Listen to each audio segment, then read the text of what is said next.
Достор, ассаламу алейкум. Мындан 1,5 ай мурун Казакстандын Айран деген порталына берген интервьюмдагы сөздөрүм үчүн казак элинен жеке өзүм атыман Кенен-Саардын башы үчүн кечирим сурайм деген сөздөрүм үчүн резонанс болуп кетти эле. Анан кийин улуттук коопсуздук комитет тарабынан бул иш каралып, анан сотко өттү эле.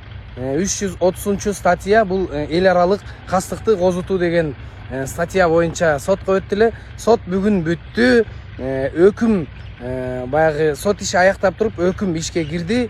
100 000 сом штраф кыргыз мамлекетибиздин бюджетине мен сала турган болдум. Кудайым буйруса сала турган болдум.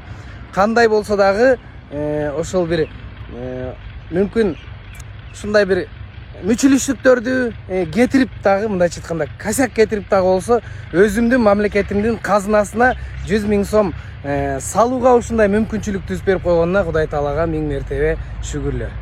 Ошондой орозоңуздар кабыл болсун, бар болуңуздар.